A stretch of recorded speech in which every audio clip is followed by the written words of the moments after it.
Wait a minute. Well, when did that get upgraded? No matter. And like usual, Sai's not in the games room. No doubt he's on his own adventures, searching for the mystical Dragon Balls. An adventure!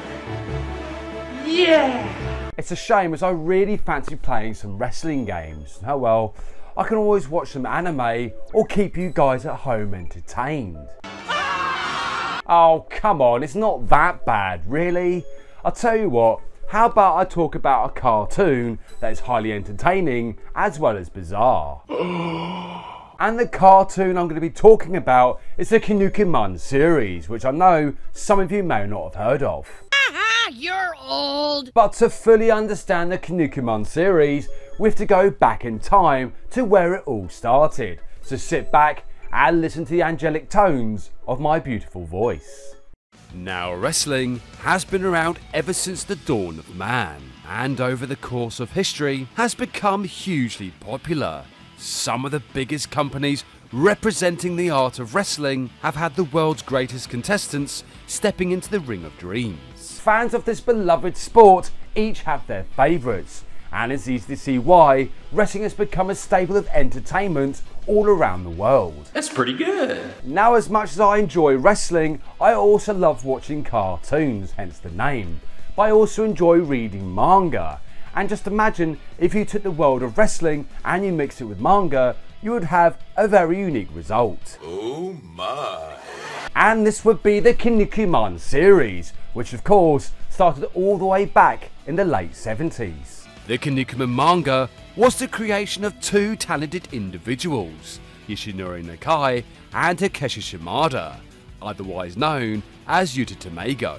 Wow! Eventually the Kinnikuman series soon started to gain popularity with readers, especially when the wrestling element was introduced, and from here the manga were going to become an anime in 1983.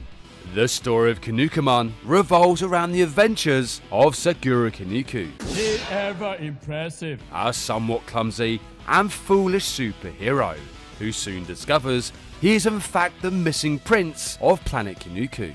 But before he can claim his birthright, Suguru must prove himself worthy of the throne. However, to do this, Suguru must battle a whole wide array of enemies only known as Chojin. And of course, I'm sure some of you are asking this question, cartoon guy, what exactly is a Chojin? Well, if you come closer, I'll tell you. Now, closer than that. No, closer. No, not too close. There. I was not expecting that, were you? Chojins are super-powered individuals who are the best of the best. Of course, you get good ones, but you also get evil ones. Indeed. Each episode of Kinnikuman saw our hero Suguru take on some of the greatest fighters to enter the ring. Some were going to become allies, while others would declare war on Suguru. Of course! This animated adaptation was pretty much faithful to the source material, and very much like the manga, it also gained a cult following with fans of the Kinnikuman series. Goddamn right. But it wasn't just the world of animation or even manga that the Kinnikuman series would have its popularity. The world of toys and even video games would welcome Kinnikuman with open arms. But the most popular of all these things available was the collectible erasers. Now, come to think of it, I'm pretty certain that Sai has a few of these things lurking around in his games room. But anyway, the Kinnikuman series would eventually come to a close in 1986. But this was far from the end. Oh, thank God. Very much like Dragon Ball, Kinnikuman would go and have a sequel in 2002, known as Ultimate Muscle. But this time around, the main focus of the story would be on Suguru's son, Kid Muscle. Well, hello, Mr. Fancy Pants. Now, Kid Muscle is lazy, cowardly, and more interested in eating than he is fighting. But when an evil threat from the past looms its ugly head once again, he has to make an ultimate decision. Oh, really? Forever be the butt of everybody's jokes, or set up his own wrestling gang to take on this terror from the past. From the very first episode, viewers will follow the trials and tribulations of Kid Muscle.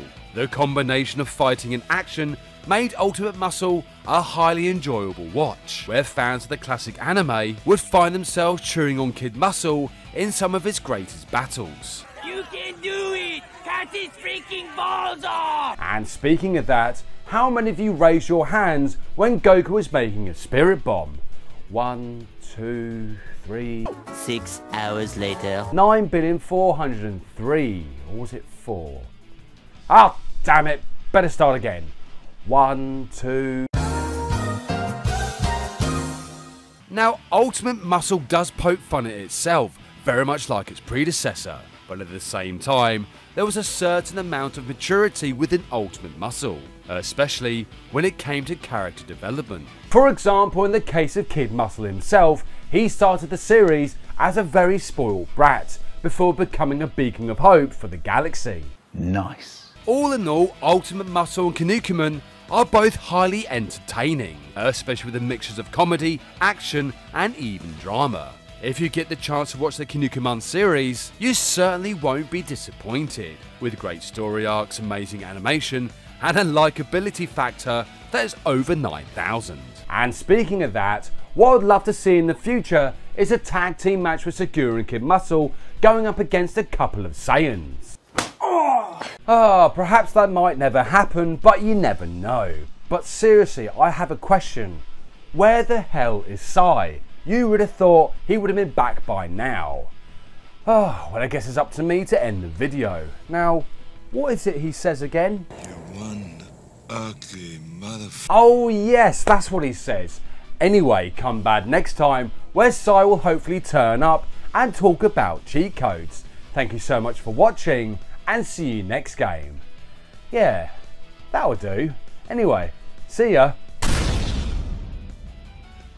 Cartoon guy? Huh? Wait a minute.